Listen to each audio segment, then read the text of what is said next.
Welcome back to one of our data talks. Today I'm joined by my good friend, four-time serial founder, entrepreneur, Spiros Xanthos. Spiros, thank you very much for being with us. Thanks for inviting me. Also, thanks for coming to our office to record this, and it's great to see you in person, Quentin. It is really great being in your office, man. I can see why you're so excited just being around some of the old crew.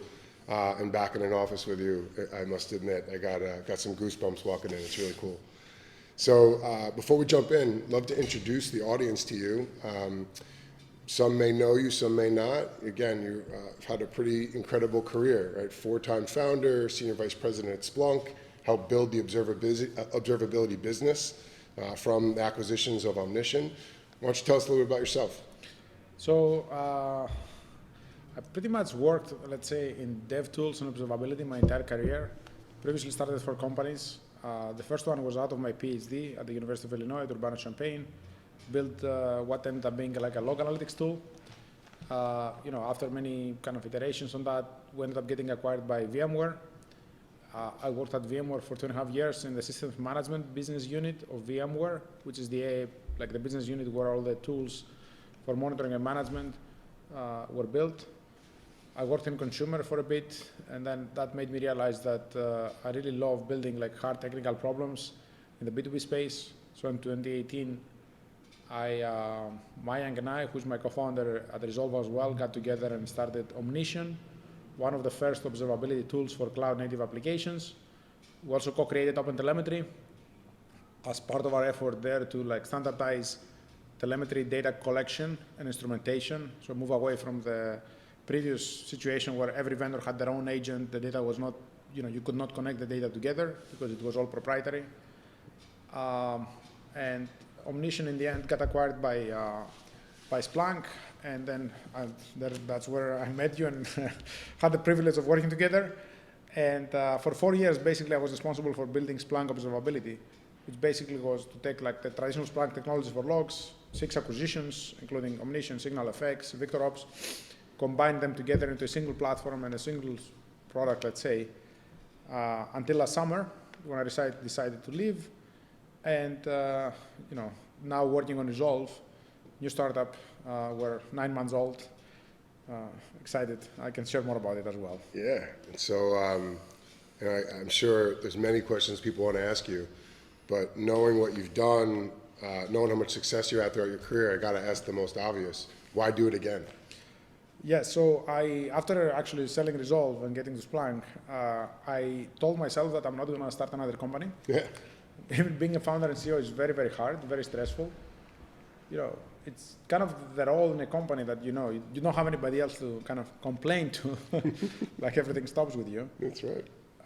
But what happened is at Splunk, I went through a bit of soul searching, and in the end, I realized that I was the happiest career-wise whenever I was working with like building something new, working on hard technical problems, building teams.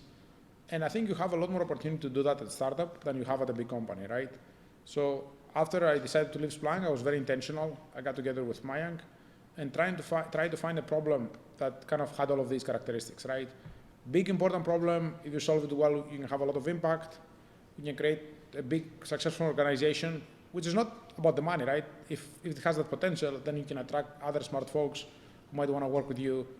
And anyway, I felt like all of these things were checked for me, so that's why I decided to work on Resolve. And I think in the case of Resolve in particular, it is very related to all the experience I had all these years, being, let's say, tools for developers and observability tools.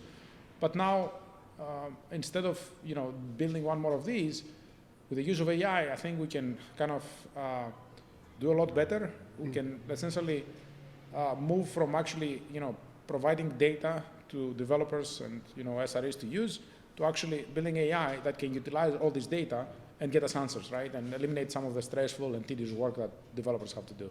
Yeah, I think there's only so many times developers can be told, this is your responsibility, right? Fix this. So hey, before we jump more into Resolve, let me take a step back with me. A lot of things we talk about here is just the evolution of data, right? We've went from the era of big data through the eras of observability, data everywhere, right? I think now more often than not, you're hearing companies think about how data is the differentiator. People are becoming data companies. So during your time, whether it was at Splunk or before, could you talk a little bit about how do you think about data, and specifically, what role did Kafka and real-time data play in some of your engineering strategies? Yes, so I'll answer both questions, both like data in general and Kafka in particular. So, actually maybe now, especially in the era of AI, if you think about it, at the end of the day, what's going to probably be differentiating in the long run, and that's how I feel about Resolve, right? Like if you ask me what is our technical differentiation in the long run, of course there is a lot of technology we're going to build, but it's also like the data that we use to train, let's say, our agentic AI and our models that matters, right?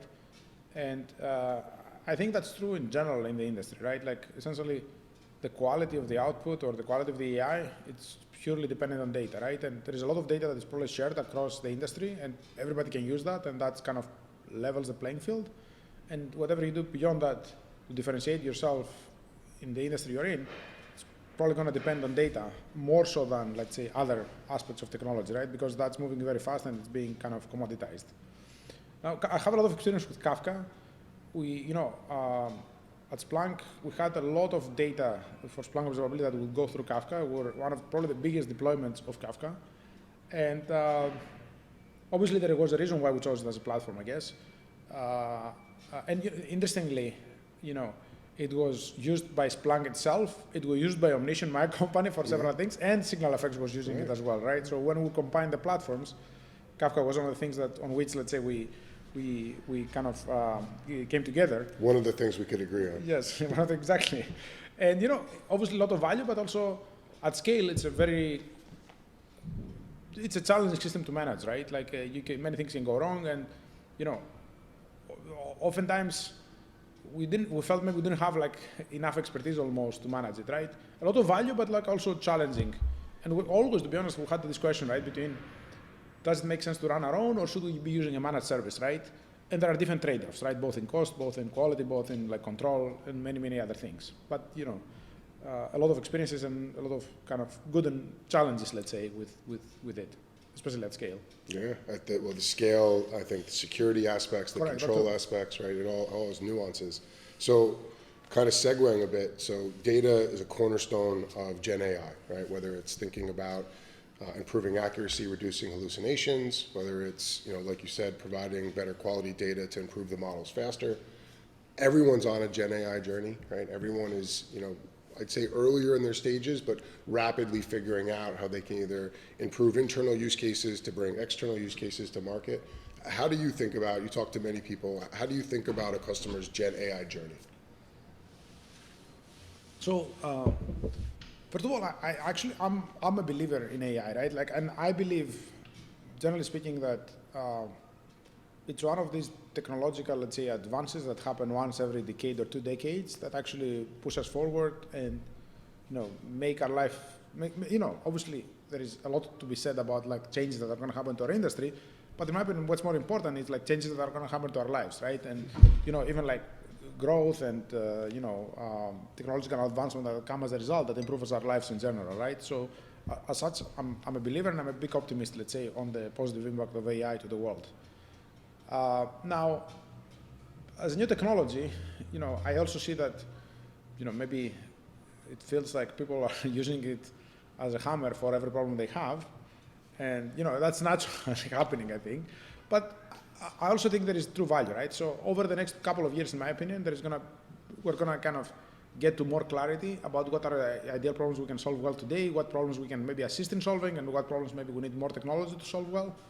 But it is everywhere, right? Like, and if I have like any input to let's say maybe companies or enterprises or leaders who are going through this journey, I think it's important probably to understand what problems are a good fit. Yeah. Like if you're working with vendors or solutions, understand if those solutions are actually ready for, let's say, prime time and can run in production and have good results, and or they're like maybe more demos, or like yes, maybe they work well in 1 or 2 cases, but they're not going to work well, broadly speaking, in your environment, right? Because I think otherwise you might end up wasting a lot of time and effort chasing things that that are not there yet, or maybe like are just demos and cannot work in a production setup. Or maybe just better served to be solved with Google search. Yes, or maybe correct, or maybe like they're not good uses of technology altogether. Right. No, and I think it's funny, if you rewind time 10 years ago, 12 years ago, everything was getting moved to the cloud when things weren't ready for the cloud, or things weren't even designed to operate in the cloud, but everything was getting lifted and shifted to the cloud. Then you fast forward 5-7 years, and people are starting to realize there's some things that are better for, whether it's metal as a service or data center, some things are better at the edge, whether it's the cost side or the performance side. Not everything just operates in a blanket cloud environment without a lot of repetition and work. It's probably similar for GenAI. So that brings me to some of the challenges. If you were to break down, there's a lot of fear, uncertainty, right? There's the fear of the Terminator becoming reality. What do you think of as the real challenges that companies are facing today as they think about GenAI? Yeah, first of all, I don't believe there is like an existential threat that is at least anywhere close to where we are today, right? I don't think technology is that advanced, right? It's advanced in many ways, but I don't think it's to the point where it can become sentient and like kill us all, right? So I wouldn't worry about this, right? And I think spending a lot of time or thinking on that maybe is kind of wasteful at the moment. At the same time, I think, if I were to think what are the things somebody should be thinking about, right? On one hand, I think companies who use it well can gain a huge competitive advantage because you can move a lot faster, you can automate a lot of processes, you can kind of augment your staff very well, be much more effective. So there is this kind of trade-off, right? How do you take advantage of it to accelerate, but do it in a way that you don't take like maybe huge risks, right? In some ways. But I think the risk of not doing it honestly is bigger, right? Because I think you're going to fall behind and you're going to probably be out executed by your competitors. Yeah. So the question is like, how do you find the right balance maybe of like adopting it and augmenting what you have and maybe keeping humans in the loop to make sure you don't you make the right decisions and maybe you don't screw up, but also do it in a way that ensures maybe your data, your processes, you don't expose things, like there is security, there is legal aspects that one has to take advantage of, right? And you also have to be thoughtful in terms of how these technologies can be adopted, right? Oftentimes require changes in habits that we had for many years. So these things are not going to happen overnight, right? Humans have to adjust how they work to be able to fully use some of these tools. Yeah, I think some of the same things that we've talked about 10, 20 years ago around the quality of the data going into whether it was the services, and when we started to talk about service catalogs and data pollution challenges that existed 10, 12 years ago, it's the same type of conversation today, but it's that much more important, right? It's become paramount from a cost perspective, but to what you said earlier, if you start to go at it too fast, you'll waste so many engineering cycles, so much money, and you actually set yourself back.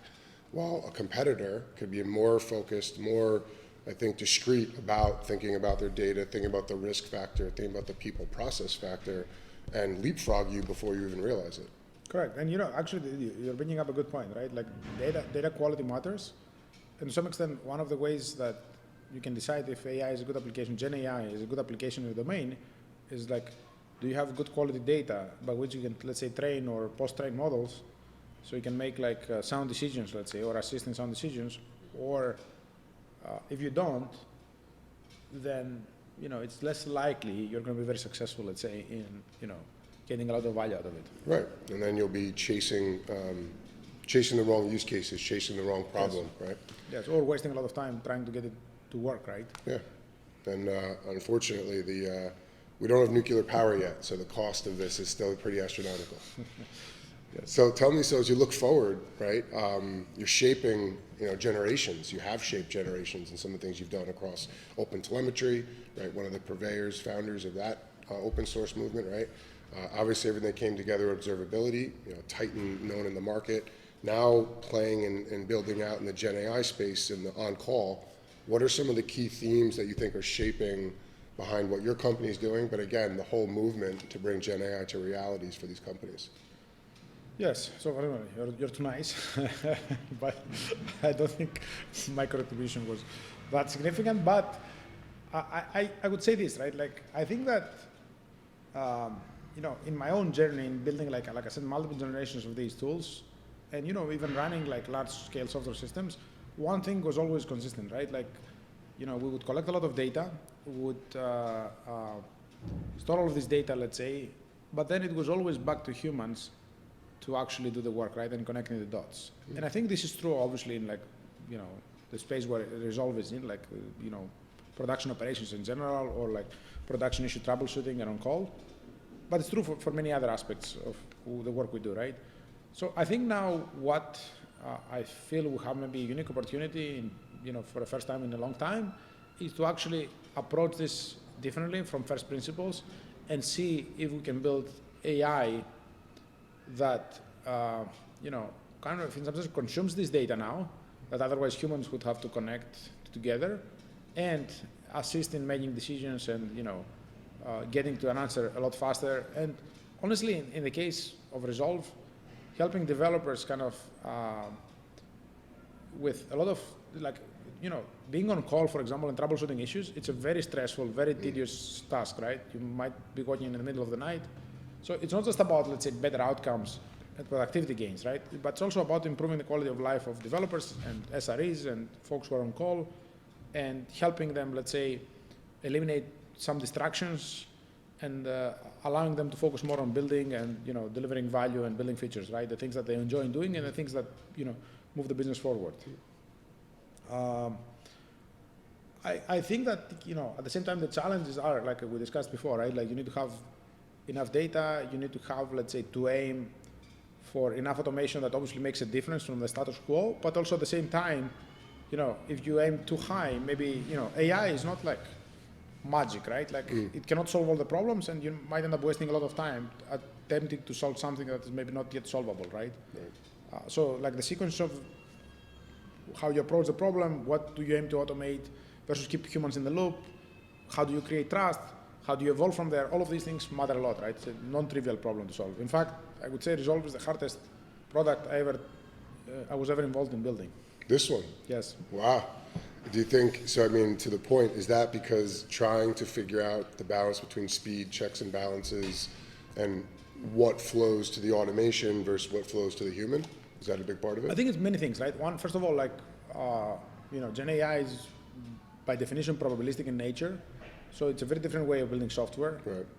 Then I think you have to get the right balance between, let's say, in our case of like onboarding of data,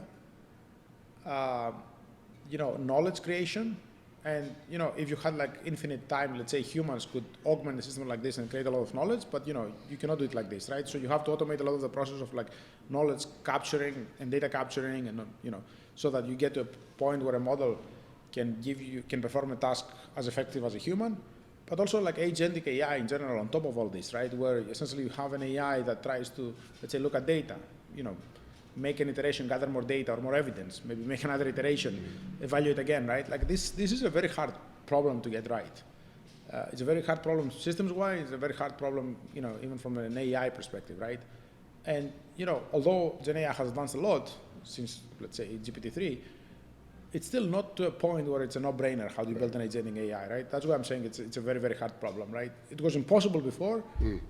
I think now possible, but still very, very hard. It seems like the most iterative approach I've ever seen in my life. Like you're constantly, it's almost like engineering in its nth degree about the iterative process. I agree, because like the other thing you need to keep in mind here is like the whole technology is moving so fast, right. So that you have to build a system and an architecture that is, can take advantage of the advances that are happening to the industry, right? Because let's say if you make a bet and, maybe I go build my own model, let's say, right, and try to compete directly with one of the foundational models, but for my domain, that might have worked a year ago, but then let's say GPT-4o comes right. about and like makes me completely obsolete, right? So how you iteratively build a solution that, can take advantage of everything else that's happening in the industry, but you layer on top like the unique technology and the unique data you have is actually it's an interesting problem. It's very challenging. It's kind of I can see an analogy drawn to in the beginning when people were thinking about data lakes, data warehouses. Now the shift to meshes and the abstraction layer. And if you had been building everything on top of a lake house as your foundation formation, then put SageMaker or then put Bedrock or whatever FM on top. But you'd probably be redoing everything all over again now, right? If you started 2 years ago. Correct. And you know, I think that even like what you're describing, right? Like as a company, as an end user of AI, right? Do you build your own models? Do you rely on like foundational models that are out there, right? Do you use vendors? Right. But even as a vendor or as a startup, like where do you decide to invest? It's very hard to decide, right? You have to kind of almost make a bet on what the future is going to look like, right? Is AI going to continue evolving at the same pace? In which case, it makes a lot of sense to remain flexible, for example, and you know, anticipate that more advances are going to happen, and you follow, you know, you kind of focus up the stack or in your specific application. Or what if like the evolution of AI, let's say, capabilities flatlines, right? Then maybe a lot of the hopes and promises we have won't materialize. I don't believe that's going to happen. I believe at least it's going to keep improving linearly for a while longer. But you know, like. But there has to be. I mean, if any of the growth curves, right? You have the early movers, through obviously the late stage laggard adopters, and once that starts to happen, there is a flatline period where everything is catching up, where everything is trying to revert back into old models or old worlds. No, that's a given, first of all, right? Like in some sense, you have a lot of early adopters and a lot of like experimentation that happens. Eventually, things will stabilize.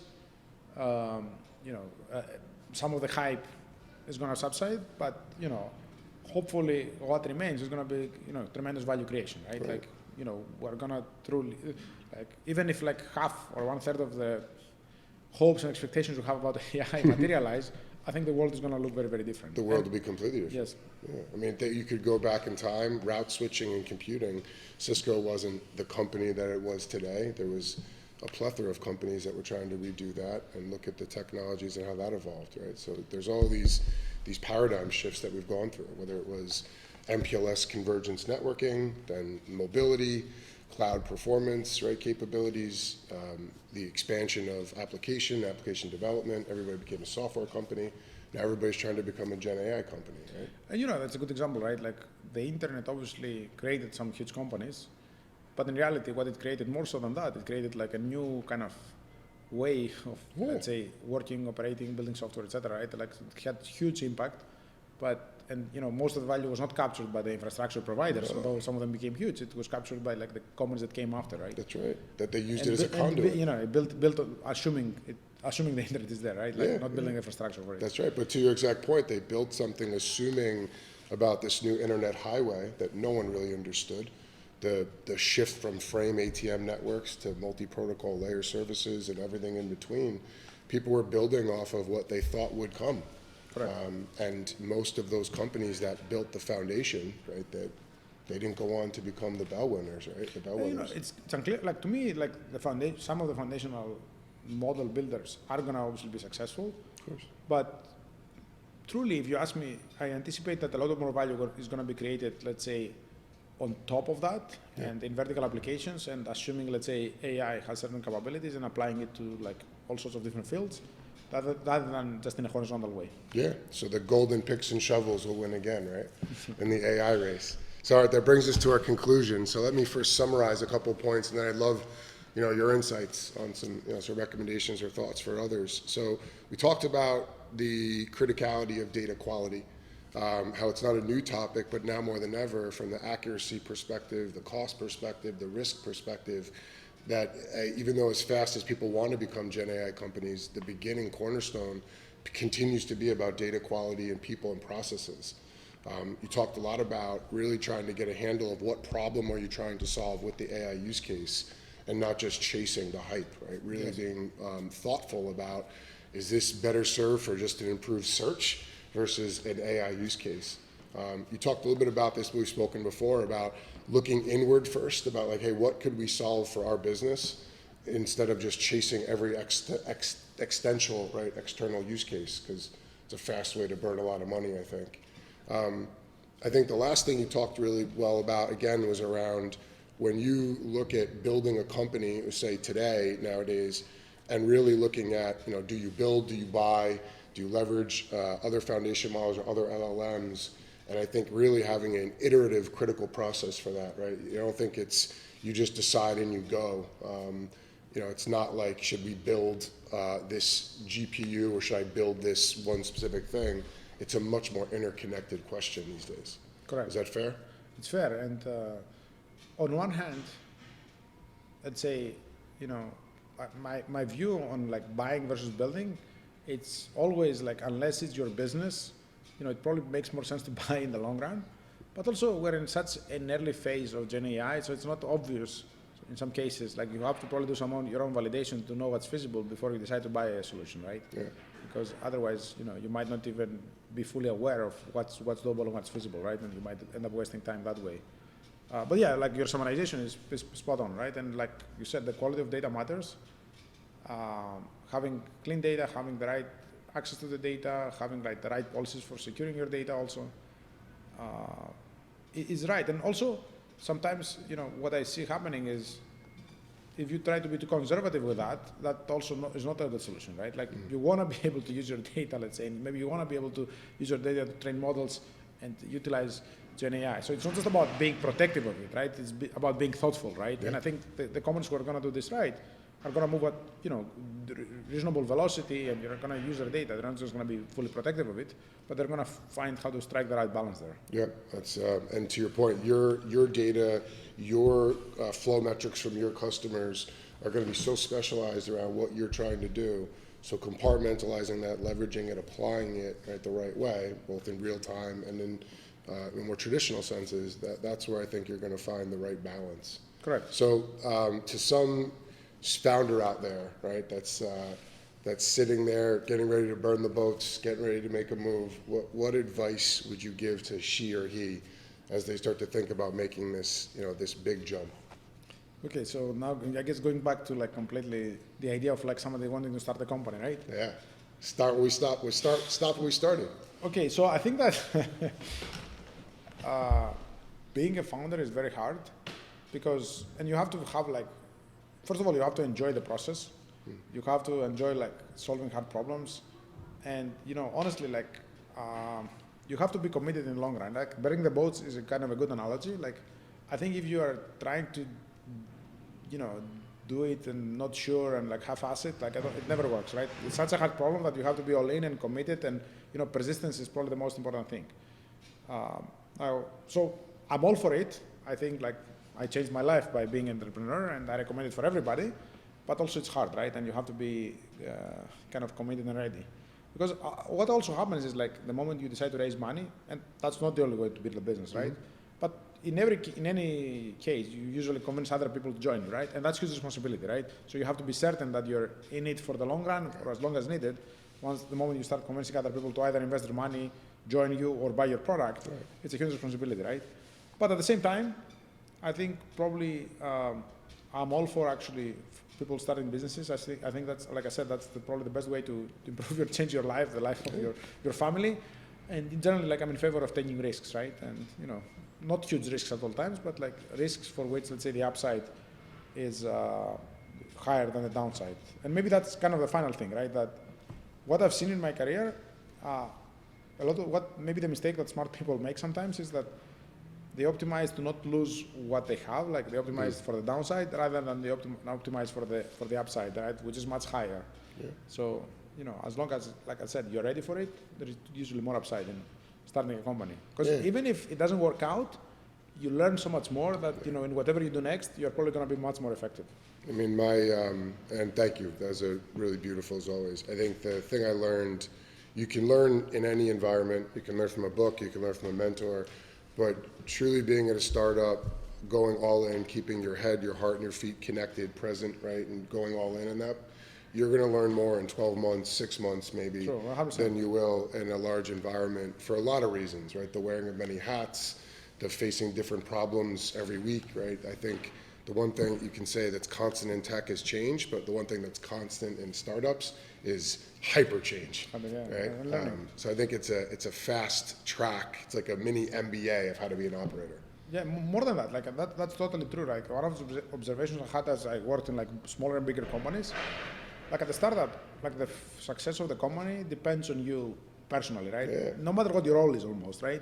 at a big company, it's almost never the case that you individually will affect the future of the company, right? And that's actually that's one way that you usually operate out of your comfort zone and you learn a lot more, right? And what I observed, by the way, going from startups to bigger companies is that, in fact, you can be a lot better as an operator to a large company having worked in startups because, you are so much closer to the problem and you are used to operating, let's say, under pressure, right? Yeah. Where most folks who just work in bigger companies don't usually have that level of intensity. We were in a board meeting and we talked about, I think one of the differences is you're in a large company and you identify a problem, you identify a solution, there's 19 people ready to fix that, right?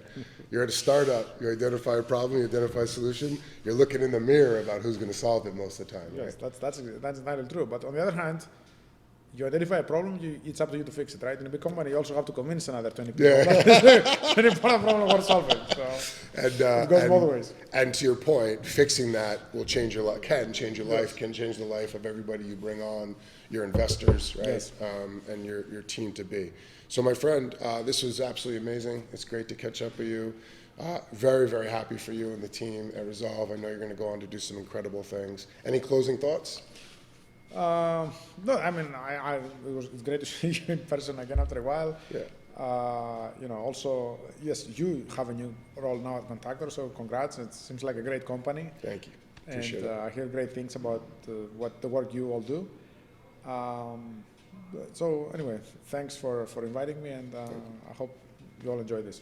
Thank you very much for being with us. See you on the next one.